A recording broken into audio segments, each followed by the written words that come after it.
Welcome everyone. Happy Friday. Very happy to have Christopher Bergh as my guest on the Ravit Show today. A little about Christopher Bergh. He's the CEO, co-founder, and head chef at DataKitchen. When I announced, obviously people were so curious to know, oh, head chef, what does that mean? And DataKitchen, obviously fascinating name as it is. So Chris has more than 30 years of research, software engineering, data analytics, and executive management experience. I was just talking to Chris backstage, and he was just telling me about the technical guy he is. So can't wait to interview him today and ask some amazing questions and know more about Data Kitchen. Chris is a recognized expert on data ops and speaks about data ops at many industry conferences. He's the co-author of the Data Ops Manifesto, the Data Ops Cookbook, and the recipes of data ops success. So today we will discuss about his journey, definitely data ops, data analytics, and data storytelling. Also, good news for everyone who's joining in that we will be giving away two DataOps cookbook and Data Kitchen wooden spoons. So feel free to type in Data Kitchen, hashtag Data Kitchen in the comments to enroll for the raffle. We will announce the winners by end of the show. What you need to do is quickly, I'll show for the folks who are just joining us. Happy Friday, Marcus. I can see your message there. Awesome. Here's what you need to do. Type in Data Kitchen and you will enter the raffle and we can get the ball rolling. Then, okay, without any further ado, let's have Chris here. Hey, Chris, welcome to the Ravit Show. Hi, Ravit. How Great. are you?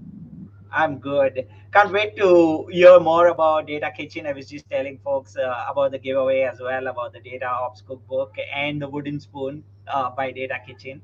So definitely looking forward to it. To start with, why not introduce yourself, Chris?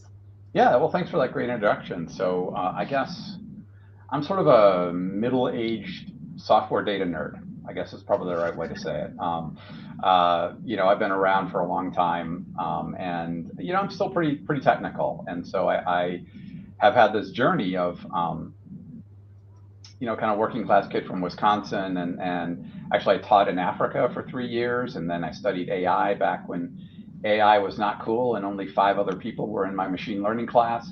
And now it's the most popular class I understand in undergraduate curriculums. And I worked in software kind of at research groups at MIT and NASA, and then startups, and sort of kind of grew up in the software world, I guess, as you could say, sort of steeped in building code and running teams. Right, that is amazing. And also, when was the first time when you actually felt very intrigued to get into the data world? Just a little early journey. Well, it was 2005, and being the arrogant software guy, I'd always kind of liked data and analytics, and I joined a company that did data and analytics for healthcare. And I joined as kind of the chief operating officer. So the people who worked for me, they had titles of ETL engineer and predictive data science, predictive analyst who did what we now call data science or AI. I had people who did data viz. And I was the guy who was kind of like in charge of making the trains run on time. And so I thought that would be really easy. And I thought, man, I'm a great software guy. This data and analytics stuff is for lesser beings. And man, I was really wrong. It was hard. And things kept breaking. We couldn't go fast enough. We were always had capacity limits and people. And so I lived this life for 7 years of how do you have a team to basically create insight fast? How do you do that with almost no errors? And then how do you have a small team that's highly productive do it? And this is it was a hard problem for me, mainly because I thought I already knew what I was doing. And so we built that company up, and then we sold it. And then about 8 years ago, 2 of the gentlemen from that company, Gil and Eric, and I started Data Kitchen. And we have been working at that and growing profitably for the last 8 years. Very cool and very inspiring journey, Chris, must say. We have a few folks joining us from various parts of the world. Aditi is here. Hey, Aditi. So just greeting them. Christine is here. Hey, Christine, joining us from Chicago. And obviously, people are in for the game, the Data Kitchen. So very welcome. And another question for you, Chris. As obviously a leader in the managing software and data teams, how was that journey? Was that different from being the CEO and co-founder of Data Kitchen, or was it the same, but it's just the way how you look at it? Yeah. So, as an engineer, right, my primary skills are with things, not people. Mm-hmm. And, I'm an introvert, not an extrovert. And so I have the wrong personality profile to run anything. But, when I was working doing technical things, sort of my reach always extended my grasp. I always could like see more than I could actually build. And I'm pretty good. Maybe I'm not the greatest engineer in the world. And so I've been on this journey towards leadership, right? And so it started off with managing small teams and then managing software teams. Um, and that's been an important sort of journey for me on how to just become a technical leader. Right. Um, and it was by no means an easy path for me because I had a lot of learning to do. And there's some people who are natural leaders. I just don't happen to be one of them. Um, and that also fits with my journey with the going into data because managing data teams has its own challenges, Right. because it's kind of interesting and you're kind of running a factory in data and analytics, Exactly. where on one side of the factory is data, on the other side are your deliveries, the reports, the models, your business customers. And so how do you run that factory so it produces Toyota Camrys and not AMC Pacers? Not crappy cars that break down, but cars that last for 150,000 miles.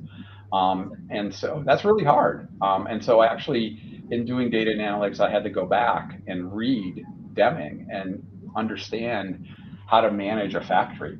And that was not there in my software career. But what was there in my software career was this trend towards agile and DevOps, the idea that if you iterate quickly, your team learns more, and then you actually deliver more customer value. Right. And in all these companies I've worked with, they've never had huge amounts of teams, and so productivity matters. And so Right. this mix of like you run a factory, you want to produce really high quality insight, but your customers are always going to ask the next question. So how do you change that factory? How do you automate things? And then how do you enable your team to be productive with whatever tool they happen to use, right? Because people love their tools. Has been kind of the theme in my life for the last 15, 16 years. And it's kind of the problem basis that we focused on, because the reason my feeling is the sort of pain we're addressing with our company and with the idea of data ops is the pain of failure. And most data and analytic projects fail. Most Right. CDOs have a short tenure. The number of companies who are self-reporting as data-driven is going down. And in Mm-hmm. fact, we did a survey of data and analytic professionals, people doing the work, kind of an emotional survey. And something like 80% want to meet with a therapist once a week because their job Oh, is so stressful. And so all those things, it just means, and I live that, your life, because it's because I think you have focused on the particular and not the systems that we work in. right. And so if the focus on the particular leads us to a life of stress and pain and failure. And if you focus on these upstream systemic problems, you actually have a better life. And that's what we tried to address with our company in DataOps. Wow, this is amazing. Are you still engineer by heart? Do you still get Uh, into those complex problems? Absolutely. Yeah. Yeah. And, when we started the company, we've been growing 70% a year profitably for the last 8 years. And the first 3 or 4 years, I coded the first version of the product. During that time, I actually was a data engineer. So we had one small customer who was a Mhm. six-figure a year customer. I was doing all the data work and coding the product. So like And I miss it actually. These conversations with you, I'm going to have like a 2-hour nap afterwards. So, but I think I'm still an engineer by heart. Wow, this is amazing. So, talk of the town is obviously data ops, and you've been one of the most instrumental person I know who is into data ops. So, for our audience, obviously, what is data ops, and why should data organization be doing it? What do you think, Chris? Um, Basically because your life sucks and you're going to fail if you don't. I think that's one reason. That's my Yeah, journey. right. And the opportunity is that you can learn the lessons that manufacturing companies learned when they moved from mass manufacturing to lean, right? Mhm. Because back in the 70s and 80s, you could read books about, GM failing and American Motors failing, and they adopted these sort of Japanese inspired Right. Toyota methods, right? And the same thing happened in software. 20 years ago, it was common to deliver software once every 6 months or once every year. And a lot of those projects failed. And what Hmm. came along is Agile and DevOps. And those ideas basically we stole and said, you know what? They really make sense. Apply them to the process of building data and analytics because they Right. work in other domains. And Hmm. the suffering will end, the success will increase. And so what it means is that you have to identify that the processes that your team works, processes that you deliver insight are Hmm. actually more important than data, which is Right. like heresy to a lot of people because it's all about the data. I'm like, no, it's all about the processes that act on data. The data is data. Big, small, fat, little, structured, unstructured. It's all about it. It's a very process-centered focus. Right.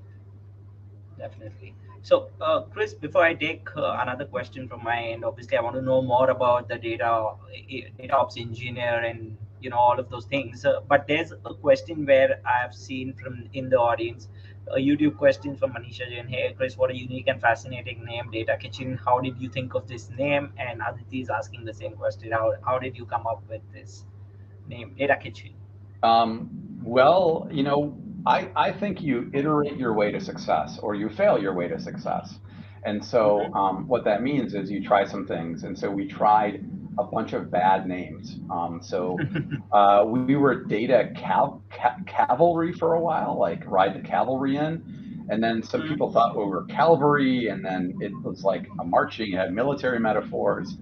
And then we were Oh, En data, because we thought it sounded cool. And we had this spreadsheet of names, and we kept asking people and iterating. And we settled on DataKitchen because, um, our process focus means we're really focused on the team. And teams in who work in great restaurants, they work in a kitchen, right? And wow. so and it's a very creative activity, yet you've got to be able to deliver consistent, high quality plates of food over and over again. So that mix of delivery of perfection and high quality, and innovation, new ideas, and having a team that's happy. That's where the kitchen came from. And plus, data analytics is so boring. There's all these technical sounding names, and like, I don't know.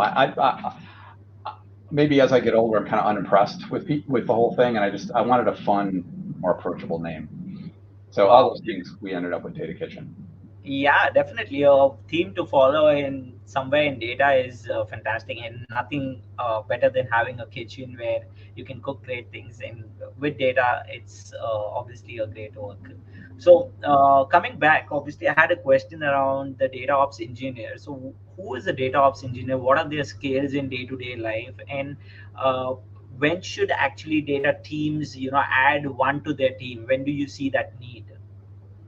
Yeah, so I think the people that do the work in data and analytics, and sometimes you call them data engineers or data scientists or people who do BI or data governance. If you think of their role is to work with data and give insight to their customer. Maybe it's the end customer on a website, or maybe it's a business person who's looking for that great report or model, right? Mhm. And they want to be successful. And so how do you make them successful? That's the question. How do you make that team? And so what's the criteria that that team is successful? Well, first of all, they need to iterate. They don't always know the answer. So if they can quickly try new things with their customers, they can learn more and they can be better. And then second is they don't want to be embarrassed by problems, right? And they want, and then the third is their time should be focused more on the new stuff, the new insight, than making sure the old stuff is done. And so that's the job description of a data ops engineer. Their role in life is to take their customer, who is not the end customer, not the VP of marketing, it's the data science team or the data engineering team or the BI team. And how do you make it so that they can build systems such that they can deliver fast with high quality and iterate quickly? And I think that's a really interesting role because it's largely falls through the cracks in a lot of organizations. No one sort of owns that. You know, the cool kids are all focused on AI and data science. And, you know, and so I believe that most organizations are already doing these data ops tasks, right? They have a factory that they're running. They are deploying to production. They have a way for teams to collaborate. It's just it's like running the factory in 1972 of the AMC Pacer in Racine, Wisconsin. It's producing cars that last 60,000 miles and break down and catch on fire. And so if you focus on the process, you focus on the system and less on the model. And I think that's the goal of the data ops engineers is to get the organization on that journey and to make their customer, the data science data engineer, wildly successful. Right. Amazing. So also quickly just restructuring that another question a bit. Obviously, how does data ops help data leaders run their data and analytics teams better? Is there how does that data ops play that role? Yeah, and I came to data ops on my leadership journey, right? Because I think to me, data ops is part and parcel of it's the methodology. It's part of the methodology to lead a data and analytics team. And I think good data and analytics teams should do data ops just like good software engineering teams do DevOps. And so I view it as essential part of the leadership process. And so because I think as leaders, let's say you're a chief data officer or running a data and analytic team, your job is also to show how awesome your team is doing to the rest of the company, right? And one of the challenges of that is how do you prove insight's sort of a slippery beast, right? It's like you're only as good as your last idea that you've gotten out. And so how do you prove that your team's good? Well, I think one way is to measure how much work your team's doing, measure how few errors they're having, measure their productivity. And I think data ops helps you do that. And we've got sort of part of our software that we call the Boss is Awesome report that helps you show that. And so I think, as a lead, data ops is part of the methodology to help data and analytics succeed. And sort of process analytics, which is part of what our software does, is a way for them to show how great they are. Right. That sounds interesting. Also, we had a question from the audience. Says LinkedIn user, maybe some privacy issue there. But how about new people who came only to learn something and after that leave for another company? How you make sure they learn and stay? Interesting question. Yeah, I think that's really, a lot of data and analytic teams, they hire bright people. They create what I call a hairball, a technical mess that only they know how to run and only they know. And then, well, it works, let's say, and they've got to run it. And it takes half their time, 2/3 of the time to keep this beast that they've built running. And you know what? They start getting bored because they're there to do new stuff. Your data scientist or data engineer, they're there to go towards the customer and create newness. And this running of the old stuff bores them. And and what happens is the job market's good. They answer the recruiter and then they give you a 2-week notice. And that's happened to me. And so how do they stay, right? Well, I think that's one of the goals of the data ops engineer, is you try to relieve that burden of them. And so one of the terms that we use is nuggets. And what do we mean by nuggets? Well, that sort of work that your data scientist or data engineer or people do, that's expressed in code or configuration. Right. And that code or configuration is the nugget, the intellectual property. And what data ops does is take that nugget and wrap it in a basket with tests and automation, so that that person who does it isn't running it anymore, and they get to go on to the next new thing. And so I think, honestly, really good people are always at companies to learn and always at companies to innovate. And you got to help them, right? Or else they're just going to go run off. Heroism is only good in limited quantities. And so, I have this phrase: hope and heroism are not your friends. And heroism happens to a lot of people who come to a new company. They want to be the hero. They get the accolades. Everyone says they're great. They got this hairball. They got to run it and run it, run it. Then they're bored and they leave. And so that's hero. What you want to do is be a hero maybe 5% of the time. Only when it's really necessary. Yeah. Sounds good. That answers for the LinkedIn user, definitely. Okay, before we jump on to a question in data storytelling, obviously there is, okay, Manisha Jain has to want to know more about your shift from engineering to this field. So one thing that obviously I had a question was it was it something which is very different from being an engineer out there and now being the CEO of DataKitchen? Yeah, it's sort of an expansion of my skills. So and so to me, I sort of stumble for months and years before I sort of get things right. And one of the things that I've had to learn is in my engineering journey from a technical person to a leader is number one, I think the first thing is emotional intelligence is greater than intelligence, raw intelligence. Right. And so caring for people, working for people, understanding people, listening is really important, and communication skills. And then in my journey as a CEO, I sort of took the slow train to being a CEO. I was the first CEO at 49. And so to me, accumulating skills over years by running teams, working in different roles, and bootstrapping a company, like I've done every job that you possibly can do in an enterprise software company. Like I've done the job. And so that's the slow train. Now there's people, I'm in this forum, a CEO forum, to improve my skills as CEO. And there's people who are 25 years younger than me who are frankly probably better CEOs because they have the natural skill. And that's great. They can't code. I got that going for me. But you can learn it. And the slow train is an opportunity. You just have to keep working at it. Yeah. Suzanne says it's never too late. And that is so true. Exactly. So in terms of the data ops, obviously, my question is, how many industries have you actually explored till date? Is it just limited to a specific industry, or is it open? It can be finance industry as well, where you're looking into. Yeah, it tends to be companies right now we have a mix of companies across verticals. Our focus is sort of healthcare and financial services. And so because they've got a lot of data and frankly, they got a lot of money because, having people pay is good, but it's any team that wants to has this sort of characteristics of they have a lot more demand for insight from their customers than they can fulfill. Mm-hmm. Things are breaking and their life as a team kind of sucks. And so if you got those three things, you need data ops. And fortunately, that's pretty much a majority of data analytic teams nowadays.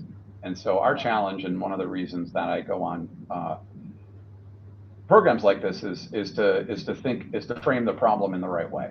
And for me, the framing is your team has to learn how to develop, pick the right predictive model or pick the right visualization and all that stuff. But I focus less on that and more on building the systems and processes that enable you to iterate through quickly to do that. Very true. And Kevin Munko here agrees. He's like, I love the idea of automating the routine work and freeing up times of cost for more insight and exciting work. Also, giving people ownership over their own development helps people connect the dots and envision a path to where they want to be. Very true. Yeah, I think it's. I think I look at that and I center on the term connecting the dots. Hmm. And what happens in data and analytic teams is, horses where they put blinders on. Yeah, There's a lot of work where you focus just on your piece. exactly. And my piece is the model. My piece is the data transformation. My piece is the this. And no one can connect the bigger dots. And Hmm. and so as a result, it's very hard to pull the pain forward. And I mean by when you're at your desktop and you've developed a model or a transformation or a visualization, you should be able to take the blinders off and connect all those dots and say, well, I've changed something. What is the net effect of that change on every other piece in the system? Because you can't, it's hard to do that now. And so, and I think that's a really important point because it allows individuals to connect the dots. It allows them to be empowered to see the effect of their change. And I think that's a really, really important part. And the net effect is that you just have to go to less meetings. Hmm. And honestly, you have to talk to less people.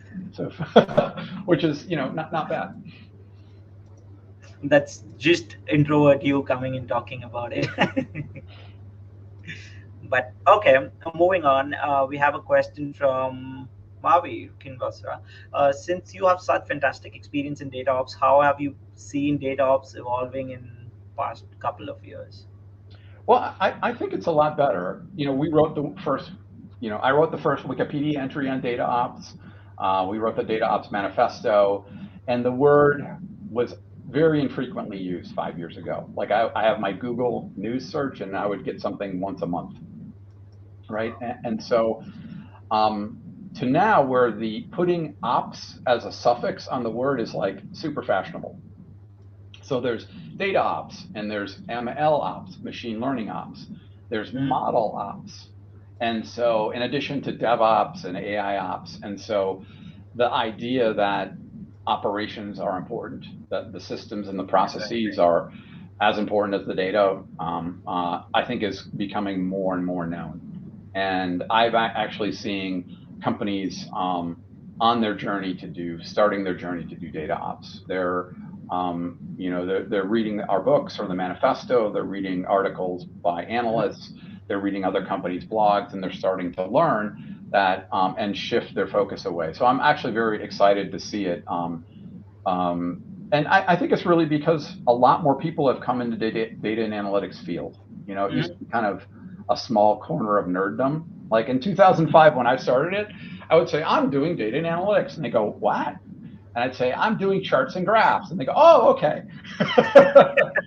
Now you can't go through an airport or you watch a sports show and there's charts and graphs. And it's interesting how over the past 15 years, the idea of analyzing data has crept into a lot of parts of our life, and the idea that that's a career and that's important, and data scientist is the sexiest job. And so I think Right. what's happening is a lot of people are seeing the same stuff that I saw, Mhm. and they're realizing that there's got to be a better way, and failure shouldn't, they shouldn't fail and suffer. Yeah, very true.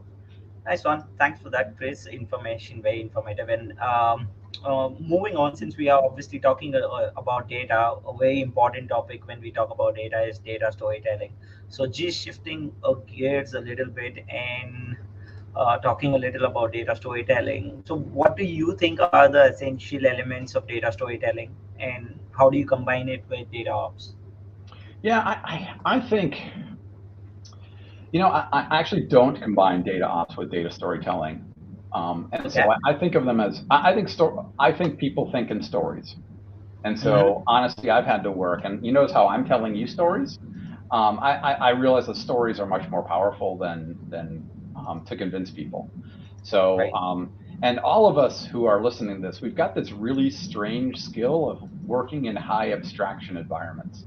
It's like we can X-ray buildings and see the structure, and not everyone has that. And it's a cool skill. And I love my nerd friends, whether they're data nerds or software nerds or whatever. And stories are a great way to break through that. So I think data storytelling is essential to take what happens with data expressed in charts. But I also think data storytelling, the best way, really good writers write a lot of drafts, right? Really good storytellers draft and iterate. And so how to get to a good story, how do you make that happen? And so I think you make that happen by not, it's not like War and Peace was done in the first draft. Multiple drafts over and over again, building the story up. And so for us, where DataOps touches data storytelling, it helps you create a lot of drafts over and over and over again and improve your story over time. So it's a secondary, it supports it, but it's not really, I kind of conceptually view it different. It's the same way of how do you develop a good data science model. It's not a big bang, iterate, iterate, iterate. Very true. Okay, there was a quick question from Sonia Kinversa. Great chat, Chris and Ravit. Can you share 2 qualities one should possess for data storytelling? Chris. Yeah, I think, from my standpoint, I think empathy to your customer is really important. And because we have these odd set of skills that we understand data, sometimes the tendency is to be arrogant and go, why don't you just get it? Look, look at the chart. Duh. There's 3 classes of interfaces to insight, right? One is the data level, where people want to get in the data and play around with it, spreadsheets, SQL queries, whatever. The second is the visual, like people want to see graphs. The third is the personal, right? And the best way, a lot of business leaders want to get insight, not through a computer, but through a phone call. And so how do you have a phone call to talk about insight? How do you have voice activated?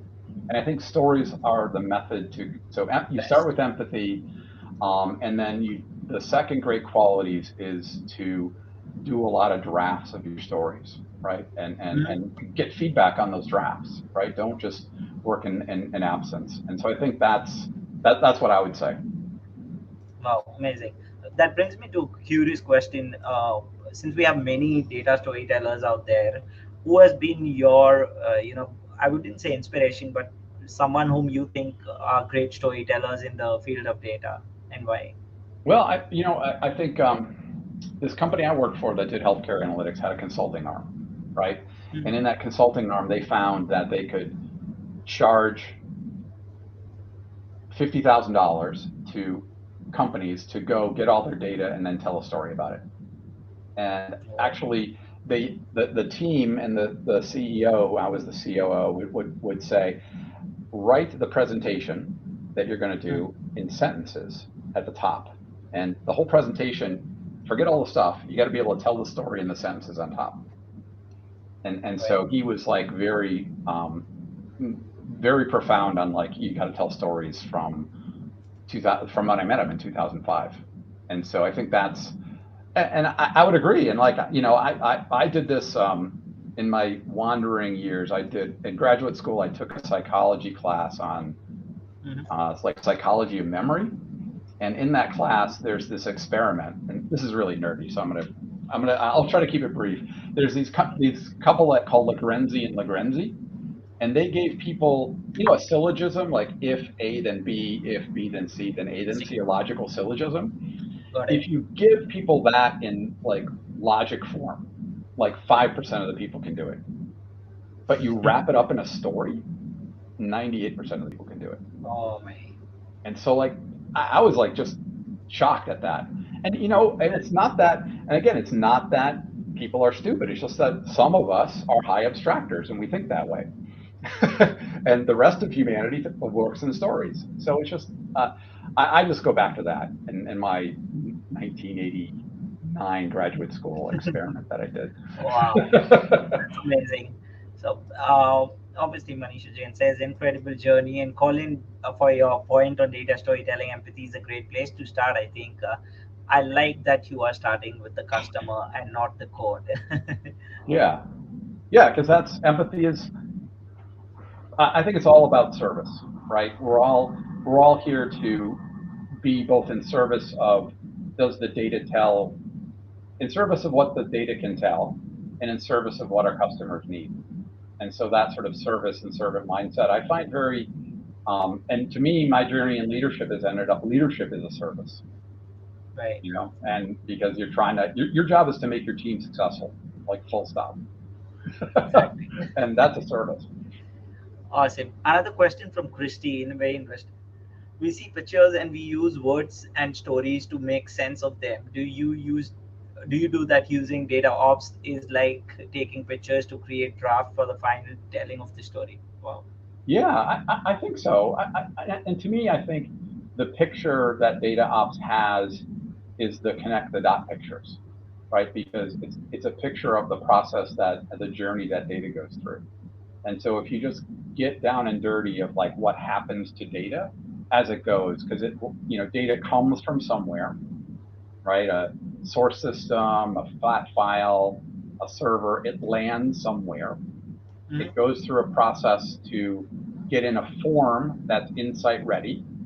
And then there's some insight process, a model or a visualization, and then a governance process that describes it. And in general, you could take every data and analytic process and think of them in those steps. And so the picture that I think is really important for data ops is that picture. What's happening with your data? Where is it? And what piece am I working on? Right? Because after storytelling is you told a good story, but like, what do those fields mean? Where are they in the data dictionary? Right? Storytelling is sometimes not the end, governance is. And so how do you make sure that the picture that you're iterating through and the drafts that you're working on are part of the system picture? Right. Makes sense. So, also quick question from my end in terms of the analytics, Chris. What do you think? Like, what would be your tips for someone who's just starting to get into data science or maybe getting into analytics? What would you suggest? Because it's now, as you mentioned earlier, it's super competitive and it has grown to another level. So, what would be your tips to those who are just entering the analytics field? That's a really good question. I think it's a fantastic field, first of all, right? Because I think it's not getting smaller, it's not going away. And I think you can build a life in it, right? Because there's so many different parts to focus on and things to try. And so, there's different career paths and specialties in the functions of it. There's specialties in the management of it. Yeah. That I think it's a great career. And for the people who are starting out, I think those two things, you've got, don't rush to say where you're going to end up or where you're specialized. Sometimes a little tour and trying some new things is worth it. And maybe you are really good at coding and you get pulled into being a data engineer. Okay, well, maybe you should do that and then take a tour and being able to do some visualizations or some governance or, don't, I think having a breadth of experience is actually very helpful. And in your career, you can change. You can go from data engineer to data scientist, storyteller to manager, what their problem is and see if they really need data ops. Because sometimes they don't, right? And sometimes they're like, oh, maybe you actually, need to get your, you're just at the beginning or some case. And so I'm always up to help people. Amazing. So here it is, info at datakitchen.io, and the website is datakitchen.io. So feel free to go and reach out and learn more about data ops. I'm always making sure at least once a week I visit and do read something if there's some new content that comes up. So thanks, Chris. Thanks, Jessica, for keeping that up always. But it was fantastic talking to you, Chris. Have an amazing week ahead. And also, thank you very much, all the attendees. Yeah, and thank you everyone for taking the time and have a great weekend. Thank you. Thank you.